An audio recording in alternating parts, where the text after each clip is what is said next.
디도서를 우리가 읽다 보면 이 디도서가 사순절에 별로 잘 맞지 않는 말씀이 아닌가 이렇게 생각해 볼 수가 있어요. 왜냐하면 사순절은 우리가 말씀을 드렸지만 예수 그리스도의 십자가와 고난의 길을 따라가는 그런 아주 경건한 기간인데, 사도 바울은 자기의 사랑한 아들 같은 디도를 통해서 이 디도가 목회하고 있는 그레데 섬에 있는 교훈을 잘 따르지 않는 사람들에게 이런 것도 가르치고 저런 것도 가르치고 이런 것도 행하게 하고 저런 것도 행하게 하라, 여러 가지 우리가 도덕적인 교훈이라고 생각되는 그런 이야기들을 계속해서 하고 있습니다. 어떻게 그걸 하나하나 다 우리가 따라서 할 수 있을까, 실천할 수 있을까, 그런 걱정이 들어요. 우리가 여러 가지 할 일이 많다 보면 우리 마음속에 부담감이 늘어나잖아요. 버든이 이렇게 쌓이잖아요. 그것처럼 여기서 우리가 읽은 말씀에서도, 디도서 2장에서도 이 사람들은 이런 것을 하게 해라, 이런 마음을 가지게 하라, 참 많이 이야기를 하는데 어떻게 다 할 수 있을까, 그런 생각이 듭니다. 1장에서는 이 그레데에 있는 사람들이 바른 교훈을 받아들이지 않기 때문에 그 불순종하는 사람을 엄히 꾸짖어라, 그래서 그들을 바른 길로 가게 하라고 명령을 합니다. 오늘 읽은 2장도 그거에 연관되는, 그런 연결되는 말씀이에요. 거기서는 여러 가지 사람들을, 여러 종류의 사람들을 얘기를 하고 있습니다. 늙은 남자, 늙은 여자, 젊은 남자, 젊은 여자, 그리고 종들까지 해서 5종류의 사람들이 이런저런 것들을 하게 하라는 그런 삶의 중요한 규칙들을 말씀하고 있어요. 우리가 읽다 보면 어떤 생각이 먼저 딱 드냐면, 내가 이것을 해야지, 이렇게 잘 순종해야지라는 마음이 들면 우리는 참 믿음이 있는 경건한 사람이에요. 근데 별로 그런 생각이 들지를 않는 게 우리의 보통 살아가는 사람들의 마음입니다. 어떤 생각이 드냐면, 내 지금 2000년대에 살고 있는데 이게 2000년 전에 쓰여진 말씀인데 요즘 세상하고는 잘 맞지 않는 그런 것 같은데 어떻게 할 수 있나, 이런 생각이 듭니다. 내가 따라가기 어렵다라는 생각이 먼저 들 거예요.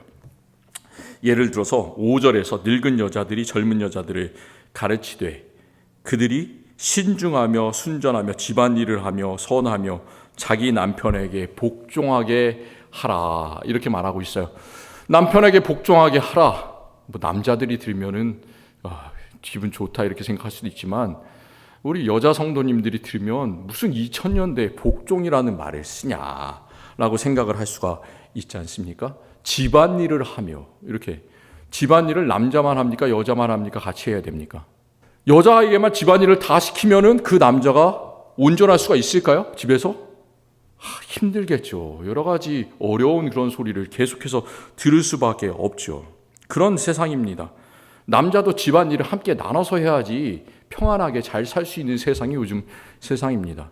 그리고 집안일을 여자만 하는 거 가지고는 아니라 여자도 밖에 나가서 일을 해야지 참 이 어려운 세상에서 집안을 유지하면서 살아갈 수가 있는 세상이죠. 또 여자들도 커리어를 쌓아야 되는 그런 세상에서 우리가 살고 있지 않습니까?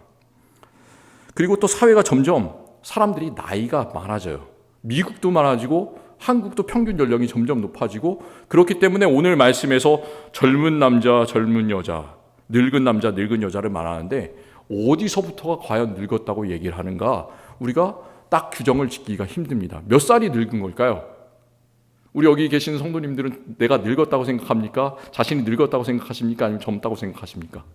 기준이 참 애매한 그런 세상에 살고 있어요. 점점 이렇게 늙었다는 게 나이가 올라가고 있습니다. 또 9절에서 종들은 자기 상전에게 범사에 순종하고 기쁘게 하고 거슬려 말하지 말며, 이렇게 말씀하고 있습니다. 그런데 요즘 세상에 종이 있을까요? 상전이 있습니까? 참 뭔가가 애매하죠. 2000년 전에 이 로마 제국이 세상을 다스리고 있을 때는 종과 상전이 분명히 있었지 않습니까? 노예가 있었어요. 그래서 노예를 몇 명 거느리냐, 수십 명, 수백 명 거느리에 따라서 그 경제적 능력이라든지 사회적인, 정치적인 지위가 달라지게 되었습니다. 우리나라 조선시대 같은데 생각해 보세요. 조선시대 같은데 노예가 있었잖아요. 그래서 천민이 있고 평민이 있고 그 다음에 중인이 있고 양반이 있고, 이런 계급 사회에서는 이런 말이 참 이해가 잘 되겠죠.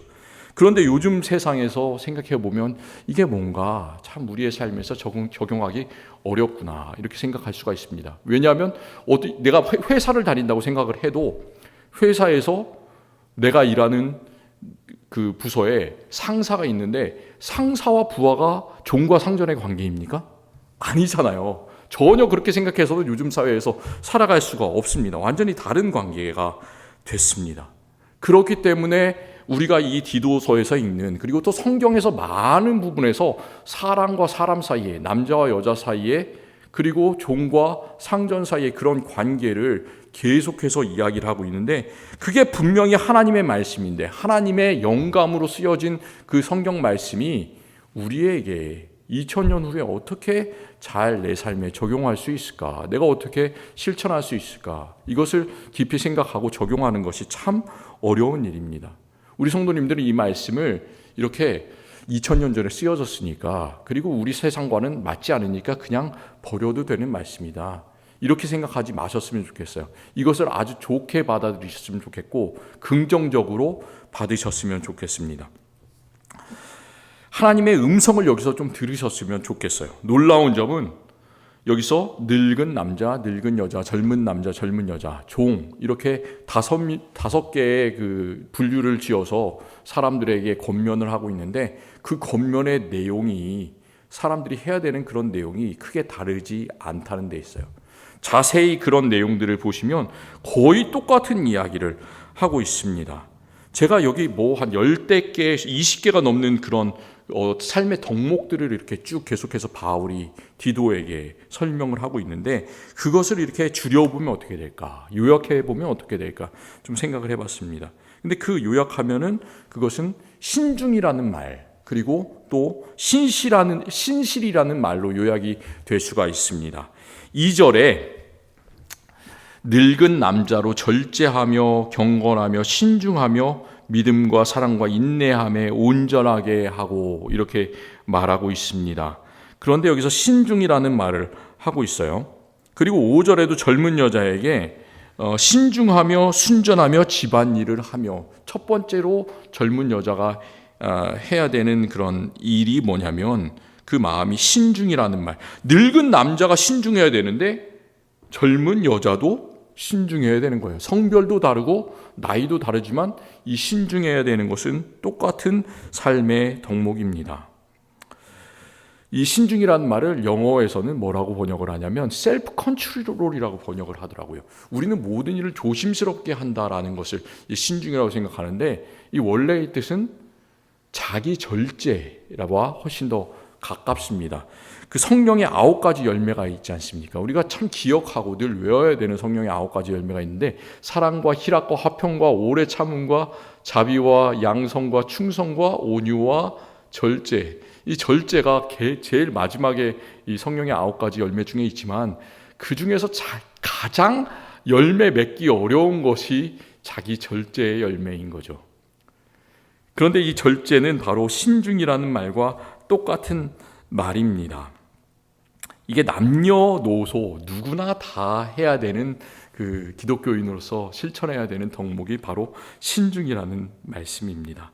또 우리가 행해야 되는 중요한 일이 10절에서는 뭐라고 말씀하냐면 종들에게 이야기를 하는 건데, 훔치지 말고 오히려 모든 참된 신실성을 나타내게 하라. 이게 거의 맨 마지막에 주는 명령이에요. 젊은 남자, 젊은 여자, 늙은 남자, 늙은 여자, 종까지 해서 5개의 카테고리를 얘기할 때 맨 마지막에 나오는 그런 말씀인데, 신실이라는 것은 모든 그런 삶의 덕목들을 다 포함합니다. 신실이 뭘까요? 내가 하나님 앞에 신실하다? 다른 사람 앞에 신실하다? 이게 무슨 뜻일까요? 신실이라는 말은 faithful이라는 말이잖아요. 어떤 사람이 일을 하기 시작했어요.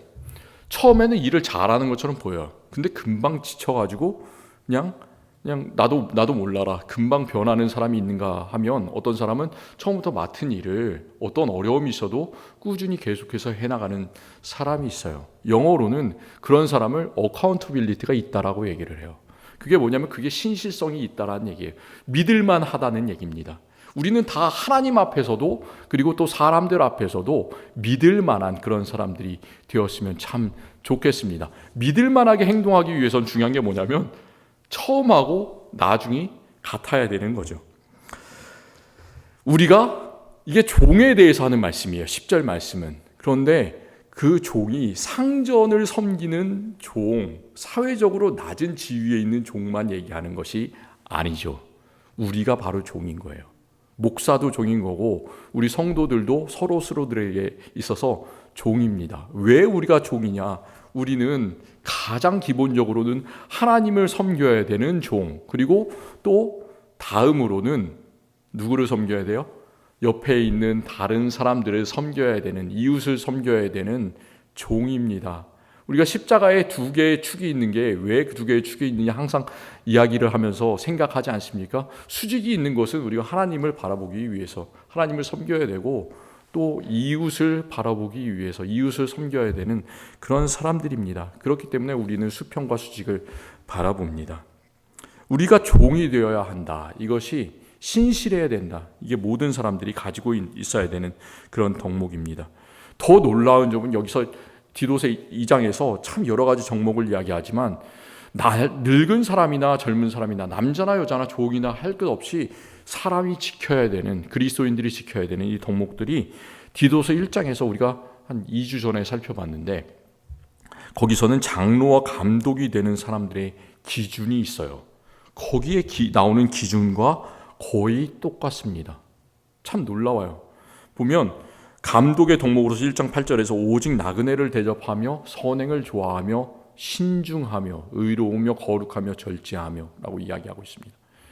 그러니까 신중하다는 말이 장로를 세우는 데 있어서도 기준이 나오고 종에게 있어서도 신중한 기준이 나오고 늙은 사람에게 있어서 젊은 사람에게 있어서 다 신중하다는 말이 나옵니다. 그러니까 그 말은 어떤 거냐면 이 늙은이나 젊은이나 남자나 여자나 장로나 할 것 없이 주님 안에 있는 모든 사람들은 다 신중하고 신실해야 된다라는 그런 말씀이에요. 그러니까 그 직분에 따라서 성별에 따라서 어떤 신분에 따라서 그 기준이 달라지는 것이 아니라 우리 그리스도인들이 하나님께 그리고 이웃들에게 행해야 되는 그 기준들은 한결같이 똑같다는 말씀입니다. 그렇기 때문에 우리의 삶에서 항상 똑바로 행하시기를 바라요. 우리의 삶이 구불할 수도 있는데 그렇게 하지 마시고 항상 사도 바울이 오늘 말씀한 것처럼 신중하고 신실해야지, 그것을 마음속에 새기면서 생각하시면서 우리가 삶이 어려울 때마다, 결정하기가 어려울 때마다 하나님께서 세우시는 이런 기준에 따라서 행하시기를 바랍니다. 우리가 그렇게 행하기 위해서는 이유가 있어야 돼요. 우리 안에 이유가 있어야 됩니다. 아무리 우리가 신중해야지, 신실해야지 이렇게 마음을 다 잡아도 그렇게 할 수가 없을 때가 참 많이 있습니다. 우리가 어떤 일을 계속해서 꾸준히 하기 위해서는 즐거워야 됩니다. 마음속에. 즐겁지 않으면 참 일을 하기가 어려워요. 자기가 원해서 일을 해야지 억지로 다른 사람한테 막 등 떠밀려서 하는 일은 절대로 나만 힘들어지는 거예요. 오래 할 수가 없는 거예요. 내 개인의 일도 그렇고 교회 일도 그렇고 확실한 동기부여가 있어야 됩니다. 그리고 그렇게 해야지 우리는 열매를 맺을 수가 있어요. 예수님을 믿는 우리들이 모든 일을 모범적으로 해야 되는 그런 동기부여가 어디 있냐. 이 동기부여에 대해서 5절에서도 말씀하고 8절에서도 말씀하고 10절에서도 말씀하고 계속해서 그 동기를 이야기를 하고 있습니다. 한번 그 말씀들을 우리가 좀 살펴봤으면 좋겠습니다. 5절에서는 5절 후반절에서 젊은 여자들에게 행하는 기준을 말하는데 젊은 여자들이 옳게 해야 되는 이유는 이는 하나님의 말씀이 비방을 받지 않게 하려 함이라. 신중하고 순전하고 집안일을 하고 다 좋은데 그것을 억지로 하는 것이 아니라 왜요? 하나님의 말씀 때문에 너 자신이 비방을 받지 않기 위해서가 아니고 하나님의 말씀이 비방을 받지 않기 위해서 그렇게 해라 가르치고 있습니다. 또 8절 후반절, 그것은 젊은 남자들이 행하는 그런 기준을 말씀하고 있습니다. 그 이후로 이는 대적하는 자로 하여금 부끄러워 우리를 악하다 할 것이 없게 하려 함이라. 이 말씀을 잘 생각해 봐야 되는데 대적하는 자가 부끄러워야지 우리가 부끄러우면 안 된다는 거죠. 대적하는 자가 부끄러울 만큼 우리는 올바로 행해야 된다라고 말씀하고 있습니다. 또 10절 후반절에서는 종들이 옳게 행해야 되는 그 이유를 또 말씀하고 있습니다. 그 이유, 신실하게 행해야 되는 이유. 이 종들, 모든 그리스도의 종들이 신실하게 행해야 되는 이유는 범사에 우리 구주 하나님의 교훈을 빛나게 하려 함이라 말씀하고 있습니다. 그러니까 다시 이 세 가지를 다 요약해서 말하면 우리가 그리스도인으로서 옳게 행해야 되는 이유는 내 자신이 그렇게 행하지 않으면 다른 사람들한테 눈치가 막 보이기 때문에 그렇게 하라는 게 아니잖아요. 그리고 또 이렇게 세상의 법이 무섭기 때문에 그것을 하지 않으면 우리가 무슨 처벌을 받을까 봐 그렇게 잘 행하라라는 게 아니에요. 우리의 행동과 삶의 기준은 다른 사람의 시선도 아니에요. 그리고 내 자신 안에 있는 하나님의 말씀입니다. 성경을 통해서 말씀하시는 하나님의 뜻이 우리가 올바로 행하는 기준이고 우리의 마음속에 주신 성령의 음성이 우리의 삶의 기준이 되어야 할 줄로 믿습니다. 하나님의 말씀이 비방을 받지 않도록 하기 위해서, 하나님의 교훈을 빛나게 하기 위해서 참 중요한 말씀입니다. 근데 저는 이 8절 말씀에서 특별히 아주 중요한 그런 교훈을 발견을 합니다. 8절 말씀을 한번 잘 생각을 해보세요. 이는 대적하는 자로 하여금 부끄러워 우리를 악하다 할 것이 없게 하려 함이라. 저는 부끄럽다라는 그런 말을 제가 간혹 가다가 합니다. 우리 신앙이 때때로 참 부끄러워지는 것 같을 때가 있어요. 내가 기독교인인데 예수님을 믿는 사람인데 왜 이렇게밖에 못 살까? 왜 이럴까? 참 이렇게 좀 스스로에게 책망을 하는 경우가 있습니다. 그런데 사도 베드로가 우리에게 어떻게 말씀을 해주고 있냐면 우리의 정체성을 잘 확인하라고 말씀을 해주고 있어요. 우리는 누구냐? 우리는 부끄러워하는 사람이 아니라 너희는 택하신 족속이요 왕 같은 제사장들이요 거룩한 나라요 그의 소유가 된 백성이다. 네 가지를 얘기하고 있지만 여기서 얘기하고 할 수 있는 사실은 끝도 한도 없어요. 모든 좋은 말을 다 붙여도 하나님의 백성된 우리 성도들은 참 존귀하고 귀하고 설명할 수 없는 하나님의 사랑하시는 그런 존재들입니다. 먼저 우리는 내 자신에게 이런 마음을 가져야 돼요.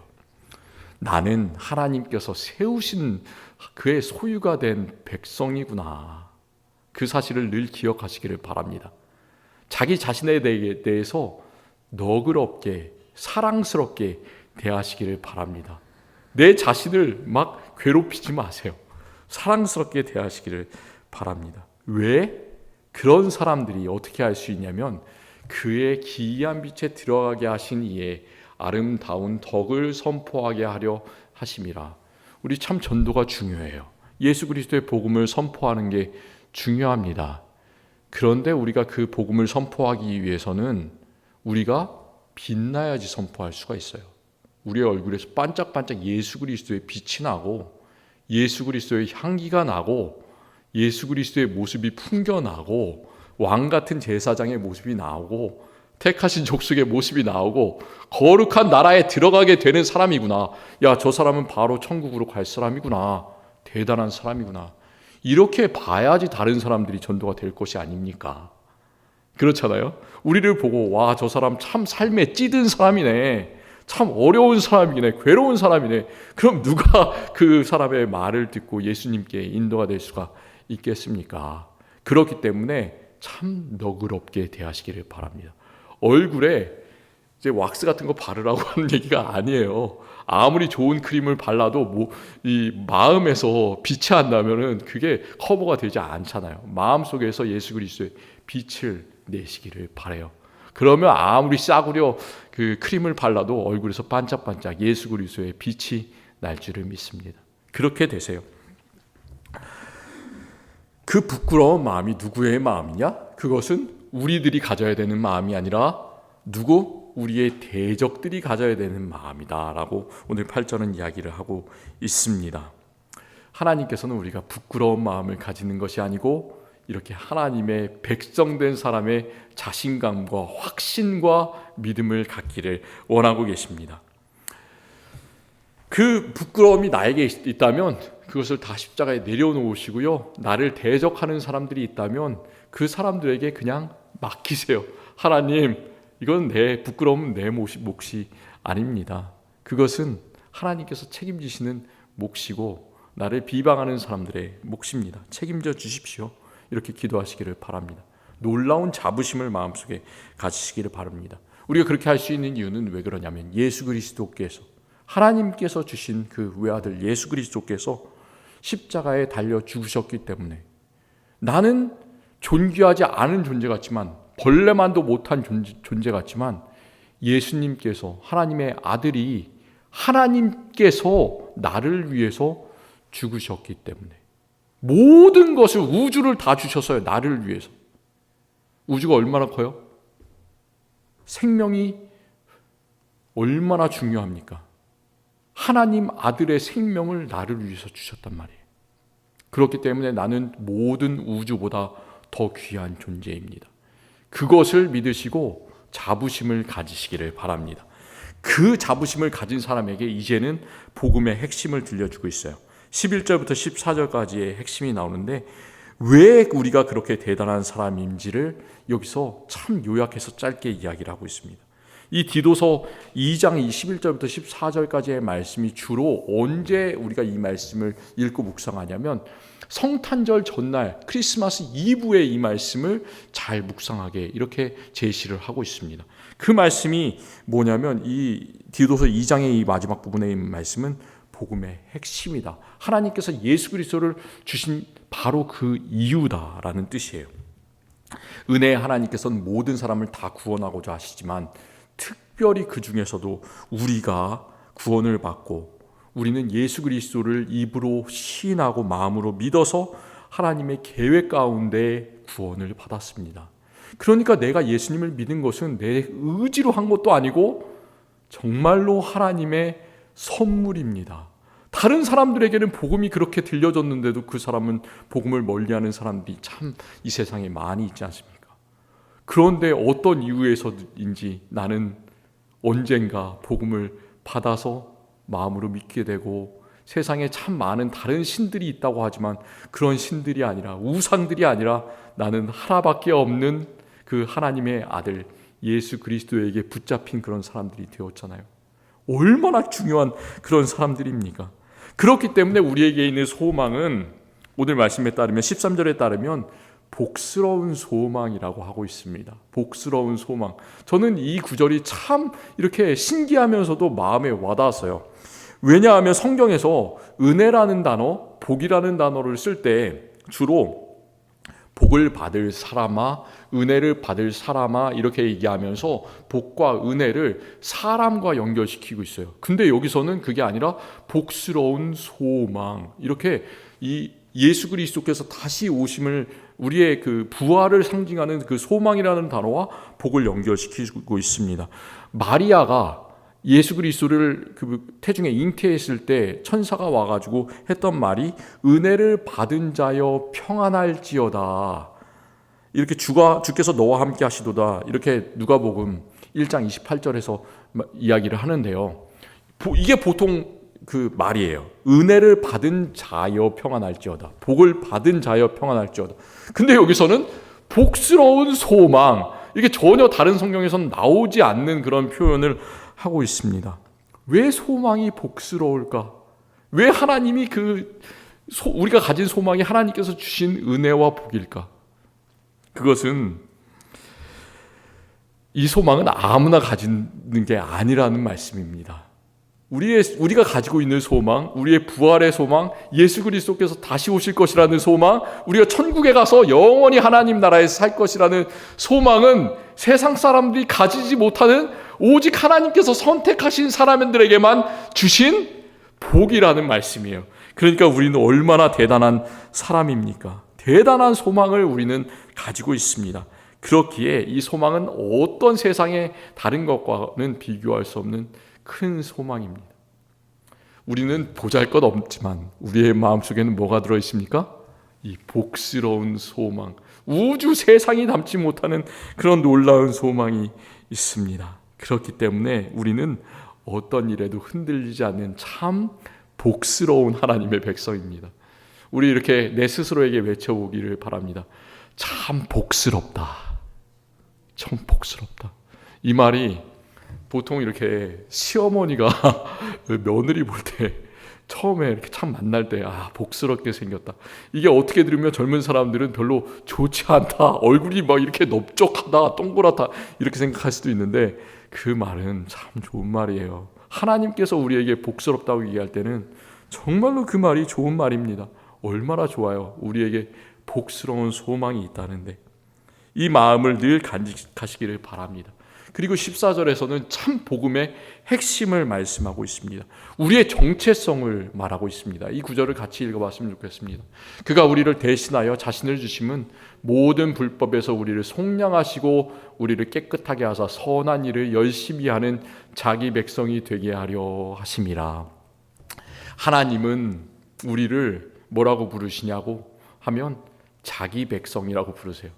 남의 백성도 아니고 다른 나라 사람도 아니고 하나님께서 선택하신 내 백성이다, 친백성이다 이렇게 부르고 계십니다. 그렇기 때문에 하나님의 백성된 하나님의 나라의 사람들은 어느 나라를 일을 해야 돼요?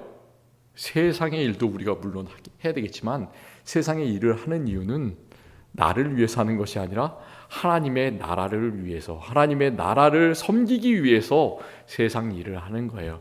그 목적을 분명히 알고 하나님을 잘 섬기시기를 바랍니다. 우리는 하나님의 백성이라는 사실을 얼마나 잘 이 세상에서 경험하면서 살아가고 있습니까? 참 세상 일이 복잡해요. 살아가는 것은 늘 고난이 있고 우리는 참 바쁩니다. 제가 오늘 이렇게 우리 권사님들 이제 같이 차를 타고 오는데 그런 얘기를 하시더라고요. 시간이 바뀌면서 1시간 서머타임 시작되면서 참 뭔가 더 바빠졌다. 그래요. 바빠지는 게 맞아요. 해가 길어지고 이제 6월, 5월 되면서 해가 15시간, 17시간 되면은 뭔가 하루가 모르게 후딱후딱 그냥 그 다음날로 지나가는 것 같은 그런 생각이 참 많이 듭니다. 우리의 삶이 그렇게 빨리 바쁘게 움직인다는 그런 얘기잖아요. 제가 지난 주간 참 감사했습니다. 제가 영성훈련을 이제 미국 장로교에서 주관하는 훈련을 갈 수 있게 또 허락해 주시고 기도해 주신 우리 성도님들께 감사하고 거기를 갔더니 25명 정도가 함께 모여서 일주일 동안 훈련을 받았습니다. 다 장로교 목사들이에요. 그 장로교 목사 중에서 젊은 사람도 있고 좀 나이가 든 사람도 있고 남자도 있고 여자도 있고 이렇게 있는데 그 다루는 주제가 뭐냐면 하나님 안에서 나는 누구인가를 깊이 생각하는 거예요. 하나님 안에서 나는 누구인가. 목사만 생각해서 되는 그런 물음이 아니고 우리 모든 기독교인들은 가장 중요한 물음은 그거예요. 하나님 안에서 나는 과연 누구인가. 하나님 안에서 나는 어떤 부르심을 받았는가. 목사는 목사로서 부르심을 받았고 성도는 성도로서 부르심을 받았어요. 내가 있는 자리에서 부르심을 받았는데 과연 하나님께서 나를 어떤 존재로, 대단한 존재로 부르심을 받았는가. 그것을 발견하는 순간 우리의 인생은 그냥 어떤 것에도 흔들리지 않아요. 왜냐?